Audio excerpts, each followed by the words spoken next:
Rachel Onchain here with Onchain Media, coming to you live from Onchain Summit in San Francisco. And I'm here today with a very, very special guest. We go way back, several years now. Ben Bartlett, the Vice Mayor of Berkeley. I actually had the honor of working with Ben, working as a legislative aide for the city of Berkeley and doing some other work too. But Ben, I want to pass it off to you to do your introduction. It's been a long time coming. I feel like we haven't ever done like highly produced content like this, so I'm excited today. I'm excited too, and it's exciting to see you now at Onchain Media blowing up so well. Full time, yeah. You're really doing great, and I'm honored to be here right now. And thank you for hosting me and having me. The work that we do, right, is about advancing innovation in order to help people. And I think that Base in particular has the same philosophy. When Jesse spoke, he spoke about revenue sharing and bringing in people and expanding the pie for all. And that's really the point of technology. And that's what, my work centers on as a politician and as a lawyer. Right. It's empowering humans. It's taking a human-centric approach to technology. It should be for people, by people, right? To solve problems, to make our lives better.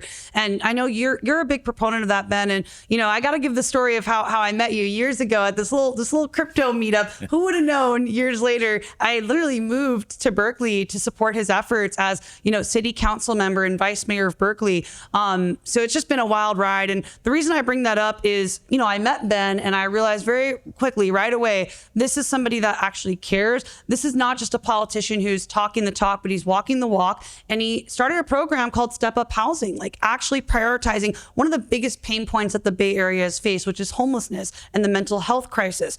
You've really just tackled that and have done so well. And I knew right away, I was like, yeah, this is someone I want to work with. Oh, and he supports my industry and supports financial innovation, creativity, and freedom. Let's go. So yeah, just got to give you your flowers there. Well, Step Up Housing is a big deal, and we did the ribbon cutting last month. You had moved away by then. Yeah. But it's a technology enabled homeless housing.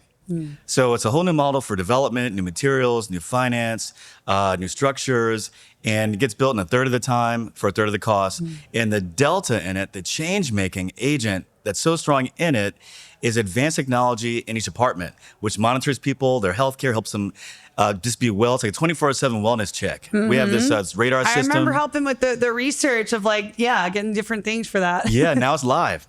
That's awesome. So smart materials, smart sensors. You were on the news. I remember seeing you send me a photo or something of you on the news cutting this ribbon. That's so awesome. Yeah, it was amazing. It was the culmination of 7 years of work. So government is frustrating because it's so slow. Yeah. But it's permanent. Right. So I guess it makes sense. So once you put that tenure in and you get to your goal, I mean, how long now have you been working in the government? 7 years or more? 9 years now. Almost. Oh wow. God. A decade, man. And I'm only 22. So that's weird. I mean, hey, he got started young. But no, it's just, you've really inspired me. I still talk about this pretty often. That workshop we did when I was at the University of Ethereum, I felt like that was a huge shifting point for me, getting to collaborate with you on that. It was the first time I had ever really worked with an official from the government, and it really opened my eyes to what's possible and reminded me that, there are good people on the front lines, pushing for innovation, adoption of blockchain technology. And you are one of those people that really gave me hope. So, literally packed up my stuff, moved to Berkeley, helped him on campaigns as, legislative aide, and even on the side of showing what's possible with blockchain. I put together this report, showing cities around the world and in the country and how it can be leveraged at the municipal level. So actually, fun fact, if you go on a ChatGPT and ask what cities are what cities are actually using blockchain, Berkeley is one of the ones that come up. And yeah, go ask ChatGPT. Awesome. Well, we are the first. I mean, so we created blockchain bonds, and we call them microbonds, and they were really revolutionary, the concept. And that was in 2016. Yeah. And so since then, it's gone around the world. And I took the ideas that you saw and worked on to the state of California as the governor's appointee. That makes me so happy. Right? And so we wrote I wrote a whole report for California on what to adopt, how to adopt it, things like a DeFi bank for the people, CalCoin, really cool stuff that piece by piece we'll be introducing in reality. I'm so excited for that. And Ben, honestly, anytime you ever need support or anyone to just help champion your efforts, I'm a big Ben fan and believer. So anything you ever need, just let me know. And I'm curious, what does the future look like for Ben Bartlett?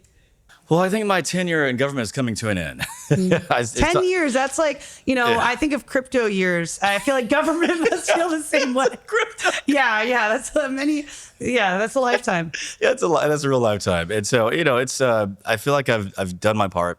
I've helped move the ball forward for people. I've helped a lot of people. And I think it's time to go focus and deliver change in a different venue. So right now I'm publishing probably my last work. It's an AI governance policy for cities. It has 10 principles. And unlike your usual sort of management document, this is a political statement. It's a growth statement. It says, if you're going to use AI for your city, use it to create civic wealth. And it goes through all these concepts and ideas that don't exist yet, but should exist. So I want to develop community around these ideas and have a hackathon and introduce them. Let's do it. Let's do it. Let's make it happen. I'll hop on I drove up here this time. Next time I'm hopping on a flight. But yeah, super excited, Ben, for everything that you've done in your career and what you continue to do. And we're here today at the Onchain Summit in San Francisco. I'm curious what your thoughts are on the base community, on Onchain Media and everything that we're coming together to do here. Yeah, so I've watched Base grow through the years because I know Jesse, I know when it first started, and I've known you for the same amount of time. And the growth is scalar, it's organic, it's incredible. And the diversity of talent building on Base is incredible. The spectrum of people and what they're doing, from gaming to social to we got a Christian group on here now. Yeah, Crisis. Shout out CIK, Crisis King. I did some content with them earlier. Awesome, CIK baby, and it's just amazing. This is, and I think the relentless focus on ease of use. Yes. Right. Frictionless. Seamless onboarding. Yes, it's so needed. Because that's crypto's, that's the Achilles heel. Achilles heel. It's like when people see the complexities and hear the jargon, it's like they don't really want anything to do with it, or it just intimidates the average person. Like, how does that help the average mom in like Idaho who's supporting 3 children as a single mother? People don't have time to go through all these white papers. It's like, how is it solving problems for the everyday person that needs to have their basic human needs met? It's true. And, as crypto gets adopted now by the banks, right, this is the moment that we prayed for, but it's also very scary because this is where it gets taken over, right? So Base is important because it allows sovereignty and room for startups and small builders to make money and do cool things. And that's so important to maintain as the big banks come in and consolidate that layer of crypto. Totally. 100%. Right? Well, Ben, I do want to be respectful of your time here today. Do you have any closing thoughts, words of wisdom, or anything you'd like to share with our viewers and listeners today? Well, just that, this people should be optimistic, but optimistic is not a passive thing. It's a forward stance. Like, you have to really engage the future because it's not written yet, but you can write it, but you have to apply yourself. So people just remember to just be engaged and keep the faith in yourself. I love that. Has that been like the secret sauce for you in your career? Yeah, I'm working on it. I'm working on it. Awesome. Well, Ben, I appreciate you believing in me and, giving me the opportunity to work my first and only government job, working with the city of Berkeley. I never thought in a million years I'd work for the government, but, meeting you really changed the trajectory of my life. And I'm grateful to know you, grateful for you and your family and our Berkeley family. So just grateful for you being here today, man. Oh, Rachel, you inspire me too. Oh, man. Thanks for bringing it in.